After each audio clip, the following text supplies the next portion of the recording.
வணக்கம். இலங்கை செய்திகளுடன் நான் நிரோஷன். விரிவான செய்திகளுக்கு முன் தலைப்புச் செய்திகள். தேசிய மக்கள் சக்தி அரசாங்கத்திற்கு நிபந்தனையற்ற ஆதரவு வழங்க சுதந்திர கட்சியின் முக்கியஸ்தர்கள் தீர்மானம். சமஷ்டி ஆட்சி முறைமையினை உருவாக்குவதற்கு ஒருபோதும் இடமில்லை என்று ரோஷான் ரணசிங்க தெரிவிப்பு. மதுபான சாலை அனுமதி பெற்ற அரசியல்வாதிகளை அம்பலப்படுத்துங்கள்.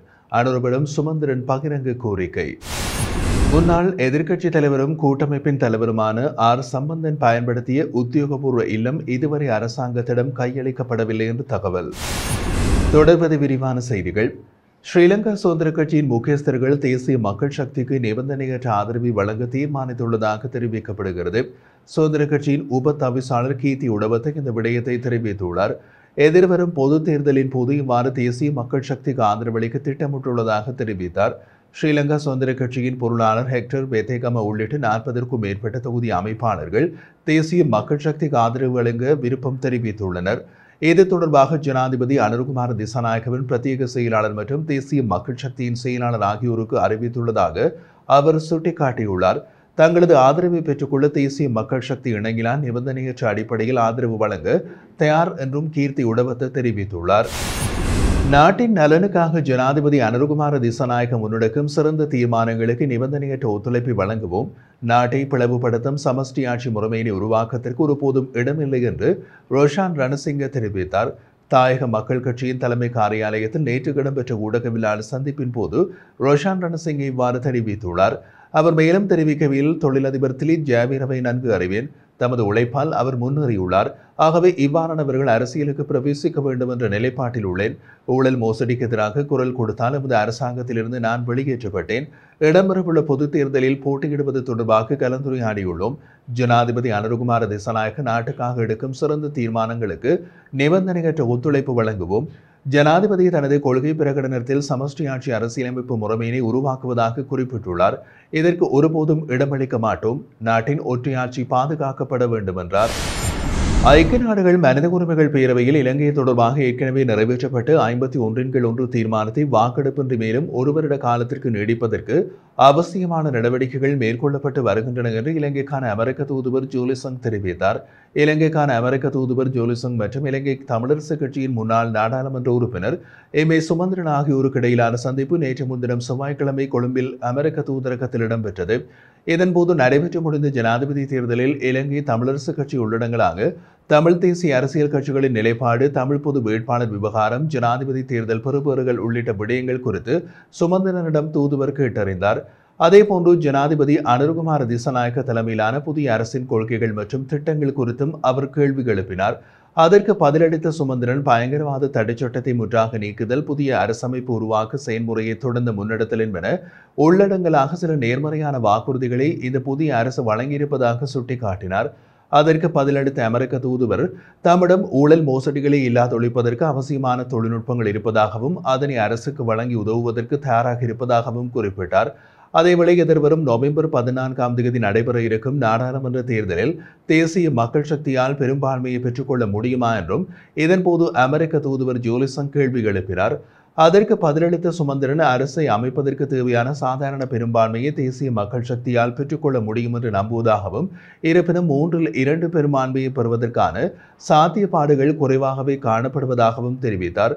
மேலும் ஐநா மனித உரிமைகள் பேரவை கூட்டத்தொடர் குறித்து கருத்து வெளியிட்ட அமெரிக்க தூதுவர், இலங்கை தொடர்பாக ஏற்கனவே நிறைவேற்றப்பட்ட 51 தீர்மானத்தை வாக்கெடுப்பின்றி மேலும் ஒரு வருட காலத்திற்கு நீடிப்பதற்கு அவசியமான நடவடிக்கைகள் எடுக்கப்பட்டு வருகிறது என்றும் குறிப்பிட்டிருந்தார்.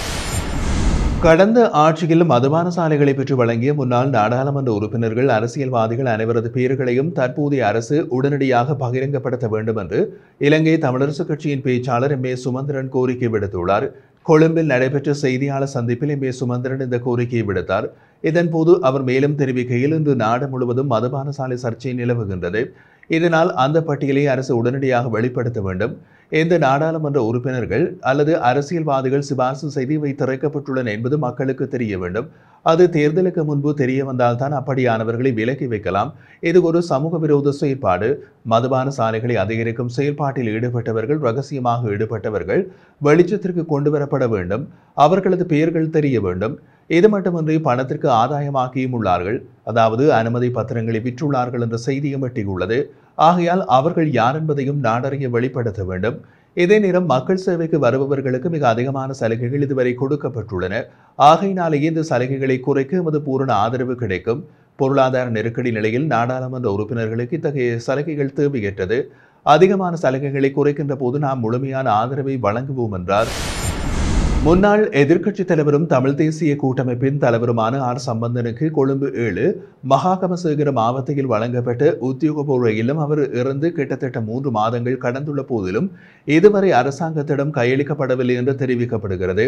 இந்த உத்தியோகபூர்வ இல்லம் அமைச்சரவையின் ஒப்புதலோடு அவரது பயன்பாட்டுக்காக வழங்கப்பட்டது. இந்த உத்தியோகபூர்வ இல்லத்தை மீண்டும் அரசாங்கத்திடம் கையளிப்பதற்கான அமைச்சரவை பத்திரத்தை முன்னாள் பிரதமர் தினேஷ் குணவர்த்தனவிடம் அமைச்சு அண்மையில் கையளித்த போதிலும் ஆட்சி மாற்றத்தோடு நிறுத்தப்பட்டுள்ளதாக அறிய முடிகிறது. இதற்கமைய தற்போதைய பிரதமர் ஹரணி அமரசூரியவிடம் இதற்கான பத்திரத்தை கையளிப்பதற்கான ஏற்பாடுகள் மேற்கொள்ளப்பட்டு வருவதாக தகவல்கள் தெரிவிக்கின்றன. 2015ஆம் ஆண்டு எதிர்க்கட்சித் தலைவராக பதவியேற்றதன் பின்னர் சம்பந்தனுக்கு இந்த உத்தியோகபூர்வ இல்லம் வழங்கப்பட்டிருந்தது. இதனை அடுத்து 2018ஆம் ஆண்டு அக்டோபர் 26ஆம் தேதி மஹிந்த ராஜபக்ச பிரதமராகி மீண்டும் எதிர்க்கட்சித் தலைவர் பதவியினை கைப்பற்றியிருந்தார். எனினும் சம்பந்தன் குறித்த உத்தியோகபூர்வ இல்லத்தில் தொடர்ந்து இருப்பதற்கு வாய்ப்பளித்தார். இதன் பின்னர் நல்லாட்சி அரசாங்கத்தின் போது அப்போதைய காணி அமைச்சர் கயந்த கருணாதிலகவால் முன்வைக்கப்பட்ட அமைச்சரவை பத்திரத்தின் பிரகாரம் 2019 பிப்ரவரி 26ஆம் தேதி எடுக்கப்பட்ட தீர்மானத்தில் சம்பந்தன் தலைவராக இருக்கும் வரை அந்த வீட்டை பயன்படுத்த அனுமதிக்கப்பட்டார். உத்தியோகபூர்வ இல்லத்தின் நீர் கட்டணம், மின்சார கட்டணம், தொலைபேசி கட்டணம், பராமரிப்பு செலவுகள், ஊழியர்களின் சம்பளம் என்பன அரசாங்கத்தினால் செலுத்தப்படுவதாகவும் தெரிவிக்கப்படுகிறது. 2017ஆம் ஆண்டு அந்த வீட்டின் பராமரிப்பு பணிக்காக 3,50,00,000 ரூபாய் செலவிடப்பட்டதாக தகவல்கள் தெரிவிக்கின்றன. ரா சம்பந்தனின் எதிர்க்கட்சித் தலைவர் பதவி இழந்து இறக்கும் வரை எதிர்க்கட்சித் தலைவரின் உத்தியோகபூர்வ இல்லத்திலேயே வாழ்ந்தார் என்பதும் குறிப்பிடத்தக்கது. சர்வதேச நாணய நிதியத்தின் உயர்மட்ட பிரதிநிதிகளுக்கும் இலங்கை அரசாங்கத்திற்கும் இடையிலான பொருளாதார சீர்திருத்தங்கள் தொடர்பான கலந்துரையாடப்பட்டுள்ளது. IMF பிரதிநிதிகள் குழுவுக்கும் புதிய அரசாங்கத்தின் சர்வதேச நாணய நிதியத்தின் பேச்சுவார்த்தைக்காக நியமிக்கப்பட்டுள்ள பொருளாதார குழுவுக்கும் இடையிலான சந்திப்பு நேற்று பிற்பகல் ஜனாதிபதி அலுவலகத்தில் நடைபெற்ற போது இவ்வாறு அறிவிக்கப்பட்டுள்ளது. அதன்படி சர்வதேச நாணய நிதியத்துடனான வேலை திட்டத்துடன் இணைந்ததாக ஜனாதிபதி அனுருகுமார திசாநாயக்க தலைமையிலான அரசாங்கத்தின் எதிர்கால செயற்திட்டம் குறித்து ஆராய்வதற்காக சர்வதேச நாணய நிதியத்தின் உயர்மட்ட குழு ஒன்று இலங்கைக்கு விஜயம் செய்திருந்தது. IMF திட்டத்தின் முன்னேற்றம் மற்றும் $2.9 பில்லியன் நீட்டிக்கப்பட்ட நிதி வசதியின் 4வது தவணையை பெறுவது பற்றி ஆராய்வதே இந்த விஜயத்தின் நோக்கமாகும் என்றும் அறிவிக்கப்பட்டுள்ளது.